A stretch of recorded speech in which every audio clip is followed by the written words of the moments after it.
Detail aksi korupsi Johnny G. Plate versi Mahfud.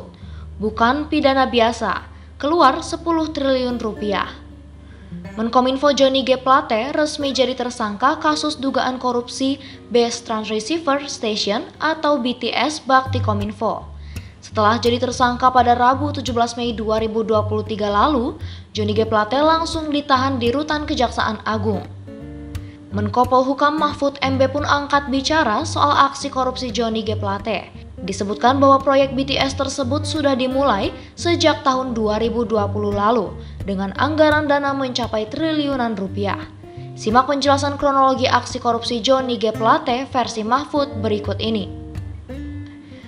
Mahfud menjelaskan proyek BTS tersebut sudah dimulai sejak tahun 2020 dengan total anggaran pemerintah mencapai 28 triliun. Dalam proyek tersebut ada 5 tahap.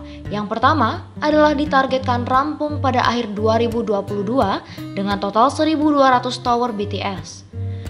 Itu proyek sudah keluar sekitar 10 triliun rupiah untuk 2020 hingga 2021. Proyek dimulai tahun 2021, tetapi sampai akhir tahun 2021 tuh barangnya nggak ada, ujar Mahfud MD di Hotel Bidakara, Jakarta Selatan pada Kamis 18 Mei 2023. Hingga kemudian proses penyelesaian tahap pertama diperpanjang sampai Maret 2023. Namun, hanya ada 985 tower yang berhasil didirikan. Lalu, proyek diperpanjang sampai Maret. Tiang-tiang pemancar signal itu harusnya dipasang. Tiang-tiang pemancar sinyal itu harusnya yang dipasang 1.200. Tetapi ditunda karena barangnya nggak ada, sambungnya. Ditemukan hanya ada 985 tiang pemancar. Itu pun di sampel tidak ada. Hanya barang-barang mentah. Mati gitu nggak ada gerakan sinyal dioperasikan, ungkap Mahfud. Namun belakangan proyek itu ternyata dikorupsi. Ada 6 orang yang ditetapkan sebagai tersangka. Salah satunya adalah Johnny G. Plate.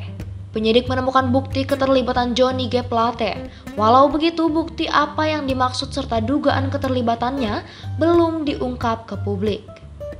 Johnny G. Plate dijerat sebagai tersangka dalam perannya selaku pengguna anggaran dan menteri. Nilai proyek BTS yang diduga dikorupsi mencapai 10 triliun rupiah. Kita ingat peristiwa ini ada dana yang digulirkan proyek 10 triliun rupiah sekian. Kerugian negara 8 triliun rupiah sekian. Perlu kita cermati bersama, ini bukan peristiwa pidana biasa, ucap Mahfud.